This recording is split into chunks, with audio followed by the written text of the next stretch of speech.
தமிழக அரசு தயாரித்து கொடுக்கக்கூடிய உரையை ஆளுநர் வாசிக்காமல் 4வது முறையாக புறக்கணித்து சென்றிருப்பது பரபரப்பை ஏற்படுத்தி இருக்கக்கூடிய அந்த நாய் காலையில செருப்படி 5 விழும்னு சொல்லி வை. அவனுக்கெல்லாம் காபி கேக்குதா அந்த வாயை போட்டு மண்ணில் வச்சு எத்தனை ஒரு பஞ்சாயத்தடா முடிச்சு வச்சு பாரு, நமக்காக அம்பட்டு போலும் பிள்ளை குட்டியோட வெயில்ல காத்து கிடக்குறாங்களே. 9:29 மணி இருக்கும் போதே தமிழ் தாய் வாழ்த்து முதலில் இசைக்கப்பட்டது. ஐயோ மாலா, எரிச்ச தாங்க முடியலடி, பேன 12ஆம் நம்பர்ல வை. வந்தவர் ஆளுநர் அமரவே இல்லை, தன்னுடைய இருக்கைக்கு அருகில் நின்று கொண்டேதான் இருந்தார். நீ முதல்ல உள்ள போடி, எனக்கு இங்க ஒரு மான பிரச்சனை. கிழிச்ச இதையே சத்தம் போட்டு 2 தடவை சொன்னீங்கன்னா கிடைக்கிற கஞ்சி கிடைக்காதியா? தமிழ் தாய் வாழ்த்து அனைவரும் பாடி முடித்த பிறகு ஆளுநர் தன்னுடைய உரையை ஒரு சிறு தயக்கத்திற்கு பிறகு தொடங்கினார். அந்த தமிழக அரசு சார்பில் எழுதி கொடுத்த அந்த உரையை வாசிக்காமல் அவர் தானாக பேச ஆரம்பித்தார். அதுக்கே உனக்கு செருப்பால் அடிக்கிறேன். ஆளுநர் கடந்த 3 ஆண்டுகளாக தமிழக அரசு தயாரித்து கொடுக்கக்கூடிய உரையை வாசிக்காமல் புறக்கணித்த நிலையில் இந்த ஆண்டும் அவர் உரையை புறக்கணித்திருக்கிறார். வின்னர் படம் பார்த்திருக்கீங்களா? வின்னர் படத்துல ஒரு கேரக்டர் வரும், அதே கேரக்டர் தான் இவரு. தைரியமா வர்ற மாதிரி வருவாரு, பயந்து ஓடி போயிடுவாரு. எடுத்தேம்பாரு ஓட்டம்.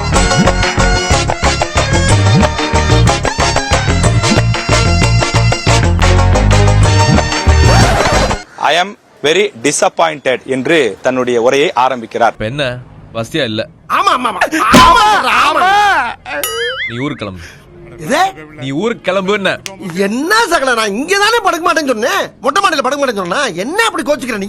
மூடிட்டிங்க படுறான் கொய்யால. ஒரு பதவி காலம் முடிஞ்சு பல நாட்கள் ஆகுதான், பல மாசம் ஆகுதான். ஏன் இவர் ஒண்ணு உட்கார வச்சுக்கிறாங்கன்னு தெரியல. சம்பளம் வாங்கக்கூடிய ஒரே வந்து அப்படிதான் தோழர். அவர் ஒரு ஆளு இருக்கிறதுக்கு பார்த்தோன்னா கிட்டத்தட்ட 10 ஏக்கர் இடம் கொண்ட பாத்துறீங்களா? 10 ஏக்கர் இடம் கொண்ட ஒரு பெரிய இடம், பெரிய வந்து பேலஸ் மாரி ஒரு ஆள் வாடுறதுக்கு. ஆமா தோழர், குளு குளு குளு குளு வீடு ஃபுல்லா ஏசியாம செகண்ட் சேனலுக்கு சிட்டி நல்லா தெரியுதா? அவ்வளவு பேர் பணியாளர்கள் அவ்வளவு பேர் வந்து உள்ள இருப்பாங்க. டெய்லி சாப்பாடு, அவருக்கு விதவிதமான சாப்பாடு, துணி மணிகள், எவ்வளவு பாதுகாப்பு. அவரால் தமிழ்நாட்டுக்கு என்ன யூஸ் சொல்லுங்க? அந்த டிசப்பாயிண்டட் என்ற வார்த்தையை கேட்ட உடனே அவையில் இருந்த அனைவருக்கும் புரிந்துவிட்டது, கடந்த 3 ஆண்டுகளில் என்ன நடந்ததோ அதேதான் இந்த ஆண்டும் நடக்கப் போகிறது என்று அனைவரும் முடிவுக்கு வந்து விட்டார்கள். அருவாளா? அருவா அப்ப தேவைப்படாது, தேவைப்பட்டா பின்னால வாங்கிக்கிறேன். இது அப்படி. நான் ஏற்கனவே சொல்லி இருந்தேன், இந்த அவையிலே நேஷனல் ஆந்தம் தேசிய கீதம் பாடப்பட வேண்டும். நீயே ஒரு தேச துரோகி, இதுல நாட்டுப்பட்டு ரொம்ப தான் பீத்திக்கிற. கடந்த முறை நடந்ததை போலவே ஆளுநர் அவர்களிடமிருந்து வந்த கோரிக்கையான தேசிய கீதம் இசைக்கப்பட வேண்டும் என்ற கோரிக்கையை நிறைவேற்றப்படவில்லை என்பதோடு அவனே ஒரு பாத்திரம் மாதிரி தான் இருக்கான், அவனுக்கு ஒரு பகிட்டி. நீங்கள் தமிழ்த்தாய் வாழ்த்து போட்டீர்கள், ஓகே. அதே நேரத்தில் தேசிய கீதம் நிகழ்ச்சியினுடைய தொடக்கத்திலும் போட வேண்டும், இந்த நிகழ்ச்சியினுடைய இறுதியிலும் போட வேண்டும். தமிழ்த்தாய் வாழ்த்துன்றது ஒரு சாமி பாட்டு மாரி பார்ப்பாங்க, ஒரு கடவுளுக்கான முதல் பாட்டு மாரி பார்ப்பாங்க. தேசப்பட்டுறது அது அப்புறம் தான். அதனால முதல்ல எந்த ஒரு ஃபங்க்ஷன் ஆரம்பிக்கும் போது தமிழ்த்தாய் வாழ்த்து ஃபர்ஸ்ட் போடுவாங்க.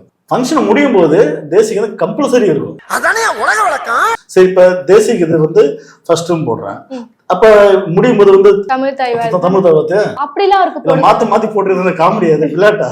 என்னது இது? அவருக்கு வந்து எது முன்னாடி போடுறா பின்னாடி போடுறா கிடையாது, எனக்கு தமிழ்த்தாய் வாழ்த்து போடக்கூடாது, அதுதான் அவரோட நோக்கம்.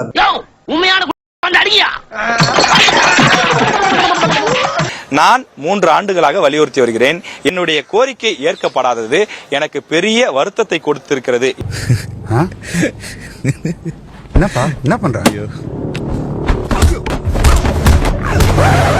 சபாநாயகர் பேச ஆரம்பித்தார். நீங்கள் இது தமிழக அமைச்சரவை எழுதி கொடுத்திருக்கக்கூடிய உரை, இதில் என்ன இருக்கிறதோ அதை அப்படியே தான் நீங்கள் படிக்க வேண்டும், இதுதான் மரபு. நீங்கள் அதை மாற்றிவிட்டு நீங்களாக எதையாவது மாற்ற வேண்டும் என்று சொல்லக்கூடாது. டேய், கூர்க்கான்னா கூர்க்கா வேலை மட்டும் பாருங்கடா, ரொம்ப ஓவரா கிளறாதீங்க. அந்த உரையை படிக்காமல் விட்டிருக்கிறேன் என்கின்ற விளக்கத்தையும் வந்து கொடுத்திருக்காங்க. அதனால அதுக்குள்ள ரொம்ப அதிகமா போக வேண்டியதில்லை. ஆளுநர் அவர்கள் இம்மாதிரி வெளியேறி செல்வார், உரையை படிக்க மாட்டார், தேசிய கீதத்தை நாம இசைக்க போறதில்ல அப்படிங்கிற முன்முடிவுகளோடு மரியாதைக்குரிய முதலமைச்சர் அவர்கள் அவருடைய உரையை தயாரித்து வந்து படித்தார். இதுலதான் உனக்கு கௌரவ கொடுத்தா போச்சா? ஒரு ஆளுநர், ஒரு கவர்னர் பேசும்போது சபாநாயகர் இன்டரப்ட் செய்வது, இடையூறு செய்வது தவறான விஷயமாகும். இது எப்படி ஏற்றுக்கொள்ள முடியும்? நான் என்னுடைய கருத்தை தெரிவிக்க விரும்புகிறேன். இந்த மாதிரி கேரப்பைய கேள்வி எல்லாம் கேட்ட உன்னை அடிச்ச கொண்டு விடுவேன். நீங்கள் எதற்காக என்னை இடையூறு செய்கிறீர்கள் என்று வருத்தமாக தன்னுடைய கருத்தை தெரிவித்தார். சோரி புடிச்ச மொன்னா நாயி அந்த முக்குல போய் உட்கார்ந்து பிச்சை எடுக்க போகுது. அதுக்கு லவுட்ட பாரு. இன்றைக்கு உச்சகட்டமாக வழக்கமா வீடியோவை தான் ஆஃப் பண்ணுவாங்க. இன்னைக்கு உங்களுக்கு ஆடியோவை கூட கம்ப்ளீட்டா கட் ஆஃப் பண்ணிட்டாங்க. ஏன் அப்படி புதுனி பண்ணி பிறந்தவன? ஒரே ஒரு குற்றச்சாட்டு, மைக் ஆஃப் பண்ணப்பட்டுச்சு அப்படின்னு கவர்னர் நீங்களே பாத்துட்டு மைக் எதையும் ஆஃப் செய்யவில்லை. தொடர்ந்து ஆளுநருடைய மைக் ஆன்ல தான் இருக்கு. பக்கத்துல சபாநாயகர் இருக்காரு. அவரு டிஸ்டர்ப் பண்ணி அவர் இடையூறு பண்ணி எழுந்து பேசுறாரு. அதான் உண்மை. அதுல எந்த விஷயத்தையும் வெளியில யாரும் போடக்கூடாது அப்படின்னு எச்சரிக்கை கொடுக்கறாங்கன்னு சொன்னா எந்த அளவிற்கு ஊடகத்தை பார்த்து இந்த அரசு பயப்படுகிறது என்பதை நாம் புரிந்து கொள்ளலாம். பிஞ்சு ஒரு வாரம் ஆச்சு. அரசியல்ல இதெல்லாம் சாதாரணமாப்பா.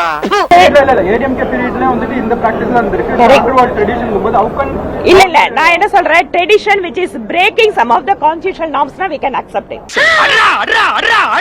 தேசிய கீதம் இசைக்கிறதுல என்னங்க புதுசா வந்து ட்ரெடிஷனை வந்து மாத்த முடியாது? அடங்கொப்பன் தாமரபரணில தலைமுழுக தமிழ் தாய் வாழ்த்தும் தேசிய கீதம் ஈக்குவலாக மரியாதை கொடுக்கப்பட வேண்டும். அந்த ஒரு பாரம்பரியம் அப்படிங்கிறது ஆளுநர் மாளிகைக்கு இருக்கு. அததான் அவர் கேட்கிறாரு. பெரியார் சொன்னதுதாங்க, அயோக்கியர்களின் கடைசி புகலிடம் தேசபக்தி. கண்டு விட்டாளையா, சூச்சமத்தை கண்டு விட்டாளே. ஸ்டார்ட் பண்ணு.